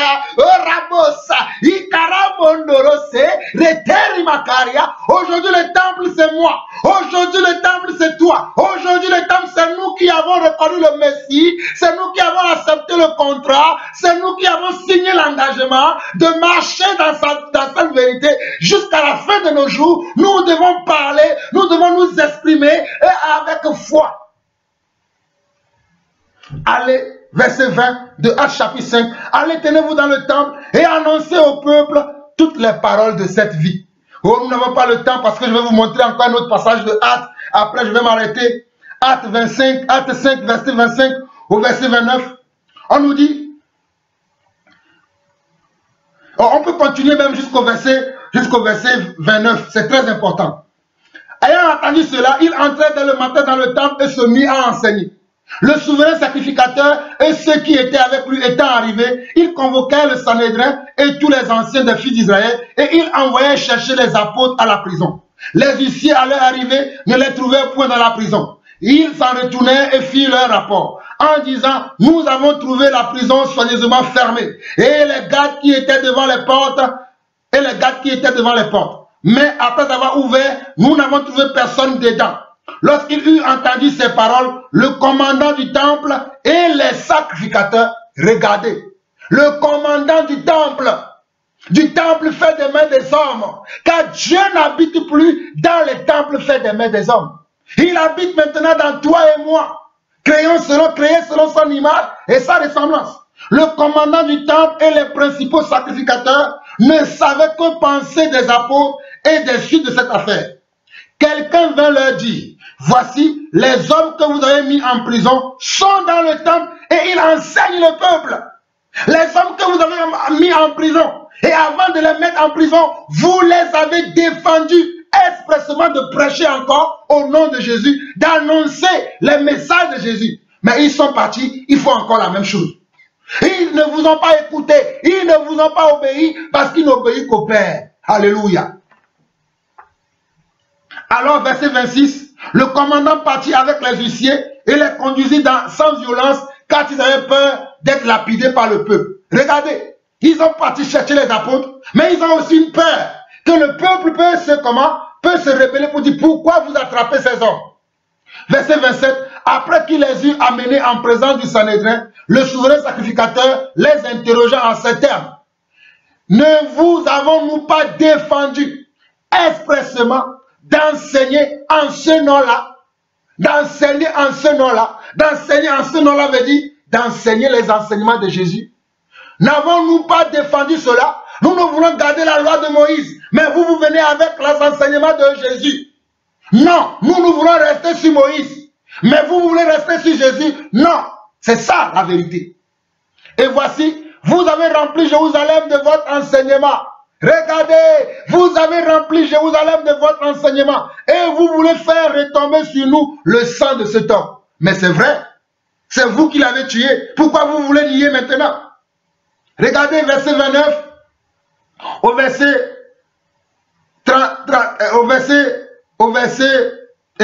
32. Pierre et les apôtres répondirent, il faut obéir à Dieu plutôt qu'aux hommes. Il faut obéir à Dieu plutôt qu'aux hommes. Le Dieu de nos pères a ressuscité. Il confirme. Oh, alléluia. Ils ont dit à ces sacrificateurs et à ces sadducéens, à tous ces gens-là, qu'il faut obéir à Dieu plutôt que d'obéir aux hommes. Et il continue encore. Le Dieu de nos pères a ressuscité Jésus que vous avez tué en le pendant au bois. Dieu l'a élevé par sa droite comme prince et sauveur pour donner à Israël la repentance et le pardon des péchés. Dieu l'a élevé et a remis la repentance des péchés entre ses mains. Verset 32, nous sommes témoins de ces choses et même que le Saint-Esprit que Dieu a donné à ceux qui lui obéissent. Regardez le verset 32, nous sommes témoins. Nous qui vous parlons là, nous sommes témoins de ces choses, de même que le Saint-Esprit que Dieu a donné aussi à ceux qui lui obéissent. Non seulement nous sommes témoins de ces choses, ceux qui ont reçu plus tard l'Esprit de Dieu sont aussi témoins parce qu'eux aussi, ils obéissent à cela. Oh, Rabosa! Regardez, nous avons été témoins oculaires de ces choses. Nous avons rapporté ces choses à ceux qui n'étaient pas là ce jour-là, à ceux qui n'ont pas marché avec lui pendant 3 ans. Ils ont accepté et le Saint-Esprit a aussi rendu d'eux des témoins. Alléluia. C'est ça la vérité. Nous n'avons pas le temps, vous lirez l'affaire. Nous allons lire Actes chapitre 28 et nous allons nous arrêter à Actes chapitre 28 aujourd'hui. Actes chapitre 28 pour vous montrer que nous aurons toujours des désaccords. Que ce soit avec les membres de nos familles, que ce soit avec des frères et sœurs, peu importe où nous irons, nous aurons toujours des désaccords parce que je vous ai montré dès le départ que nous avons des faux qui sont venus aujourd'hui. Voilà pourquoi je vous ai lu Ephésiens 4 aujourd'hui, que les vrais, ce sont ceux qui vont vous amener à ressembler à Christ. Ce sont ceux qui, par leurs enseignements, vous allez vous rapprocher de Christ, vous allez ressembler à Christ. Mais si les enseignements ne vous amènent pas à ressembler à Christ, ce sont des faux émissaires, ce sont des faux témoins. Actes chapitre 28, le verset 17 au verset 31, lisons rapidement. Au bout de 3 jours, Paul convoqua les principaux des Juifs et quand ils furent réunis, il leur adressa ces paroles. « Ah mon frère, sans avoir rien fait contre le peuple ni contre les coutumes de nos pères, j'ai été mis en prison à Jérusalem et livré de là entre les mains des Romains. Après m'avoir interrogé, ils voulaient me relâcher parce qu'il n'y avait en moi rien qui méritait la mort. Mais les Juifs s'y opposèrent. Regardez, mais les Juifs s'y opposèrent. Ce sont les Juifs qui ont tenu, qui ont donné des faux témoignages contre Paul. Et Paul a été arrêté par les Romains et il a été mis en prison parce que les Juifs ont conspiré cela contre lui. Parce qu'ils ne l'aimaient pas. Parce que Paul ouvrait les yeux aux gens. Parce que le message de Paul touchait les gens. Et les Juifs étaient jaloux de lui. Et ils l'ont envoyé en prison en disant des choses comment fausses sur lui. Mais après les Romains ont fait leurs enquêtes. Ils ont vu que non, on a arrêté cet homme injustement. Ils étaient prêts à les relâcher. Mais les Juifs s'y opposaient encore. Regardez. Verset 18. Après m'avoir interrogé, ils voulaient me relâcher parce qu'il n'y avait en moi rien qui mérite la mort. Mais les Juifs s'y opposaient et j'ai été forcé d'en appeler à César, n'ayant du reste aucun dessein d'accuser ma nation. Verset 20. Voilà pourquoi j'ai demandé à vous voir et à vous parler, car c'est à cause de l'espérance d'Israël que je porte cette chaîne. Paul avait une espérance en lui. Il dit, il était encore dans les chaînes. Mais il dit qu'il a une espérance. Oh, alléluia. On peut être dans les chaînes, on peut être en prison, on peut... Voilà pourquoi je disais que on peut m'empêcher de proclamer la parole. On peut m'empêcher de proclamer l'évangile, mais on ne peut jamais m'empêcher de garder la foi et l'espérance. On ne peut jamais m'empêcher de cela. Mettez-moi dans toutes les prisons que vous voulez. Mais je garderai toujours l'espérance de la prédication de la foi. Je garderai toujours que je sais que je serai un jour délivré, que la vie éternelle m'attend, que la couronne de justice m'est réservée, que la couronne de vie, alléluia, la couronne de vie m'est réservée. Et il continue. Voilà pourquoi j'ai demandé à vous voir et à vous parler, car c'est à cause de l'espérance d'Israël que je porte cette chaîne. Il lui répondit, nous n'avons reçu de Judée aucune lettre à ton sujet, et il n'est venu aucun frère qui ait rapporté ou dit du mal de toi. Mais nous voulions apprendre de toi ce que tu penses, car nous savons que cette secte rencontre partout de l'opposition.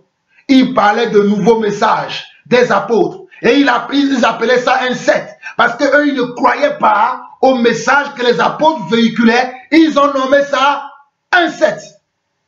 Quand les gens n'acceptent pas ce que vous disiez, ce que vous racontez, ils vont dire que vous êtes sectaire. Ils vont dire que vous êtes dans un secte. Ils vont dire que vous suivez un gourou. Voilà. Verset 23. Il lui fixait un jour et plusieurs vinrent le trouver dans son logis. Plusieurs viennent le trouver où? Dans son logis. Dans la prison. Puis, Paul leur annonça le royaume de Dieu. Regardez, Paul leur annonça le royaume de Dieu en rendant témoignage et en cherchant par la loi de Moïse et par les prophètes à les persuader de ce qui concerne Jésus. Regardez, Paul, oh alléluia, Paul annonça le royaume de Dieu en rendant témoignage et en cherchant par la loi de Moïse et par les prophètes à les persuader de ce qui concerne Jésus. L'entretien dura depuis le matin jusqu'au soir. Vous voyez? Quand je parle, j'aime montrer tous les détails parce qu'il faut. Les détails sont importants. Regardez, l'entretien dura du matin jusqu'au soir. Vous voulez les prédications de 30 minutes, de 20 minutes. Regardez, l'entretien dura du matin jusqu'au soir.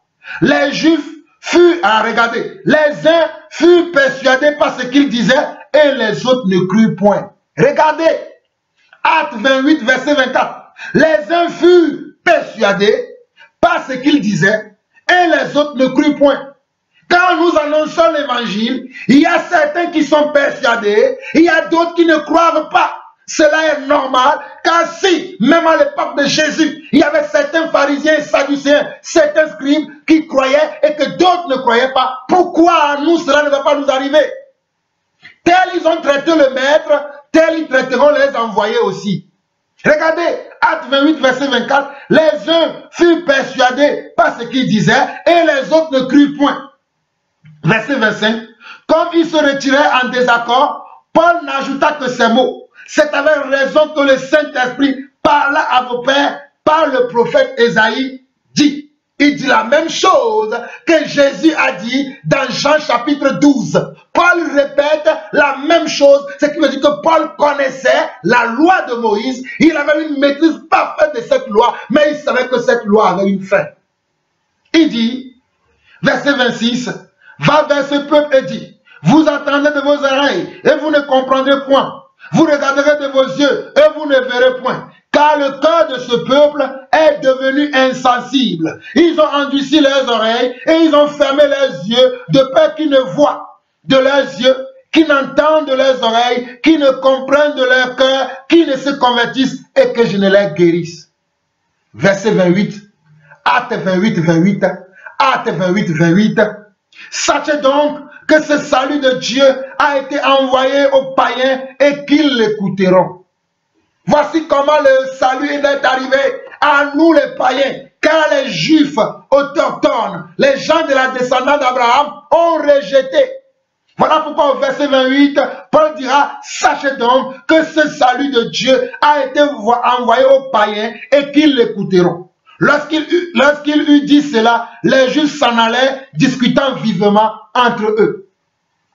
Paul, verset 30 au verset 31, Paul demeura 2 ans entiers dans une maison qu'il avait louée.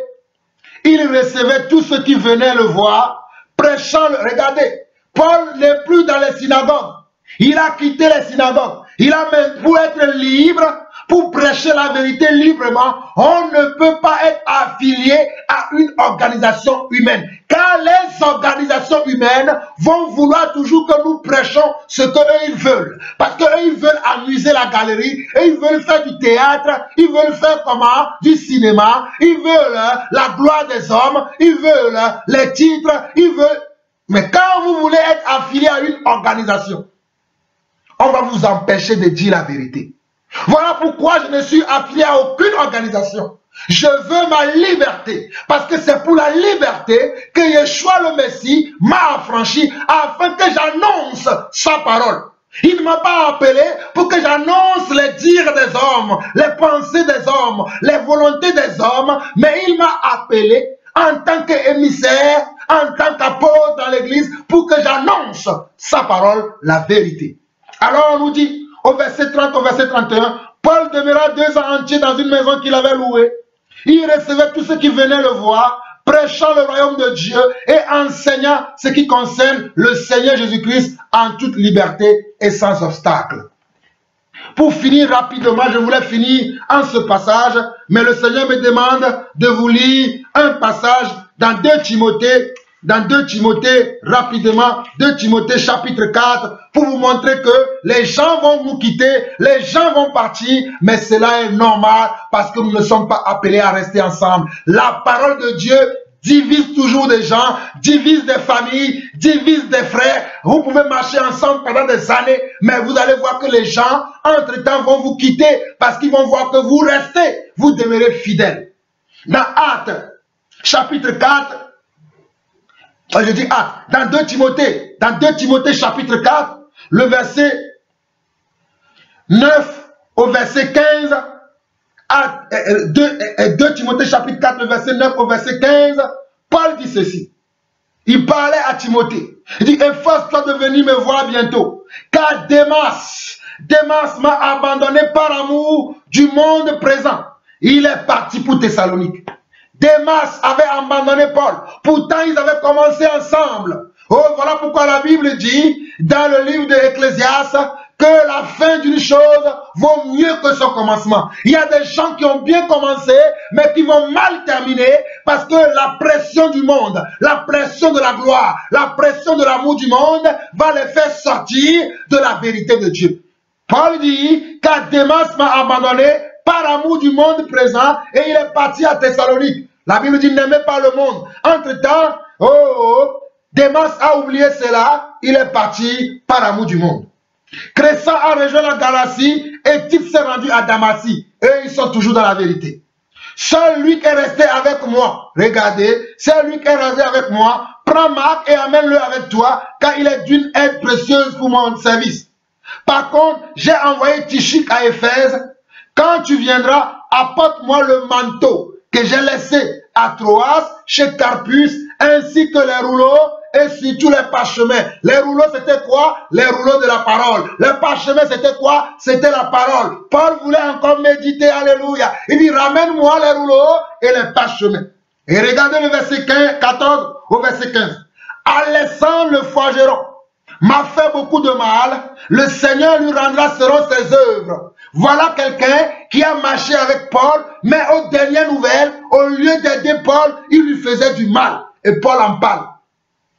Aujourd'hui, les gens disent, on n'en parlons pas. On ne dit rien. Oh, c'est écrit. Paul en parle. Il dit, Alexandre le forgeron m'a fait beaucoup de mal. Le Seigneur lui rendra selon ses œuvres. Toi aussi, prends garde à lui, car il s'est opposé avec acharnement à toutes nos paroles. On doit comment avertir nos frères.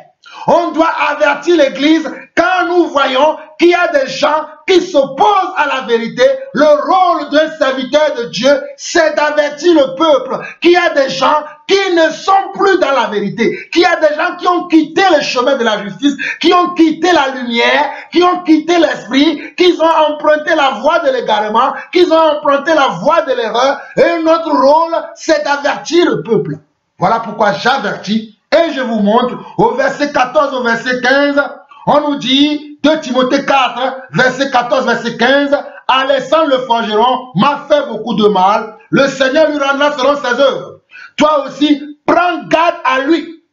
Prenons garde à ces gens-là. Prends garde à lui, car il s'est opposé avec acharnement à toutes nos paroles. Père éternel, Dieu d'amour et Dieu de bonté, Dieu de grâce, Dieu de connaissance et Dieu de sagesse, Dieu de lumière, Dieu en qui il n'y a jamais de ténèbres, Dieu en qui il n'y a jamais de confusion, Dieu en qui il n'y a jamais, oh alléluia, de trouble. Je te bénis encore aujourd'hui parce que tu m'as utilisé puissamment comme un instrument afin de révéler la vérité à ton peuple, à ton église. Seigneur, à présent je prie afin que toi, tu puisses confirmer ta parole par des signes, par des prodiges et par des repentances. Que les cœurs se convertissent, que les cœurs se convertissent, que même le cœur qui était dur, si dur comme un béton, se change, se ramollit aujourd'hui en écoutant ce message. Je prie pour un cœur dur, un cœur qui a décidé de ne plus pratiquer la justice, un cœur qui a décidé de ne plus pratiquer la vérité.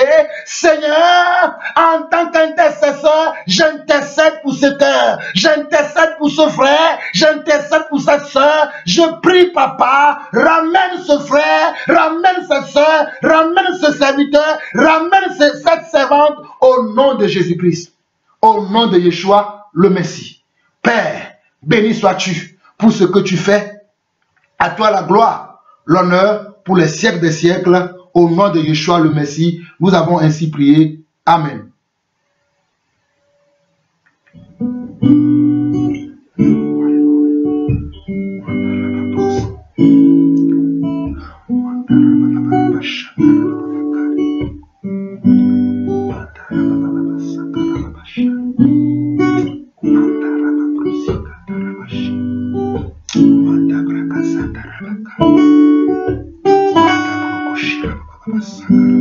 La poussière tu m'as léger, là où ton léger, tu m'as ton trône dans le ciel,